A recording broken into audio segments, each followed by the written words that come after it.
घर घर भक्ति की शक्ति चैनल में आपका स्वागत है। एक दिन भगवान राम जान गए कि उनकी मृत्यु का समय हो गया है। वह जानते थे कि जो जन्म लेता है उसे मरना पड़ता है। यम को मुझ तक आने दो, मेरे लिए बैकुंठ धाम जाने का समय आ गया है, उन्होंने कहा। लेकिन मृत्यु के देवता यम अयोध्या में घुसने से डरते थे, क्योंकि उनको राम के परम भक्त और उनके महल के मुख्य प्रहरी हनुमान से भय लगता था। यम के प्रवेश के लिए हनुमान को हटाना जरूरी था।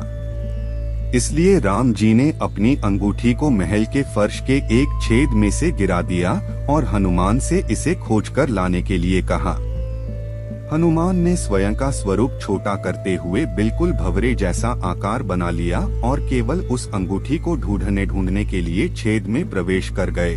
वह छेद केवल छेद नहीं था, बल्कि एक सुरंग का रास्ता था जो सांपों के नगर नाग लोक तक जाता था।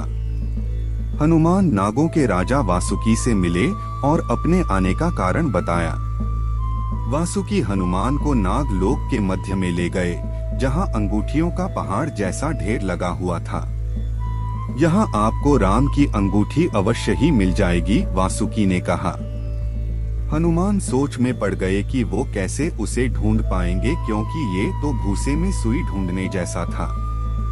लेकिन सौभाग्य से जो पहली अंगूठी उन्होंने उठाई वो राम की अंगूठी थी। आश्चर्यजनक रूप से दूसरी भी अंगूठी जो उन्होंने उठाई वो भी राम की ही अंगूठी थी। वास्तव में वो सारी अंगूठी जो उस ढेर में थीं, सब एक ही जैसी थी। इसका क्या मतलब है, वह सोच में पड़ गए। वासुकी मुस्कुराए और बोले, जिस संसार में हम रहते हैं वो सृष्टि व विनाश के चक्र से गुजरती है। इस संसार के प्रत्येक सृष्टि चक्र को एक कल्प कहा जाता है। हर कल्प के 4 युग या 4 भाग होते हैं। दूसरे भाग या त्रेता युग में राम अयोध्या में जन्म लेते हैं। एक वानर इस अंगूठी का पीछा करता है और पृथ्वी पर राम मृत्यु को प्राप्त होते हैं। इसलिए यह सैकड़ों हजारों कल्पों से चली आ रही अंगूठियों का ढेर है।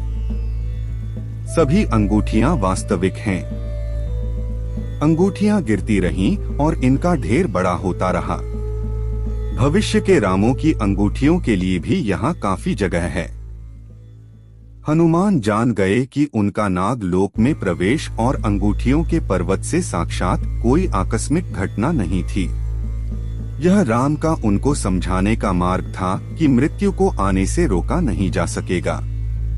राम मृत्यु को प्राप्त होंगे, संसार समाप्त होगा, लेकिन हमेशा की तरह संसार पुनः बनता है और राम भी पुनः जन्म लेंगे।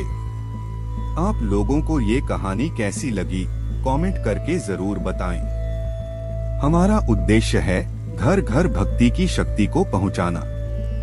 अगर आप लोगों को ये कहानी पसंद आई हो तो वीडियो को लाइक करें, शेयर करें और चैनल को सब्सक्राइब करें। जय बजरंगबली, जय श्री राम।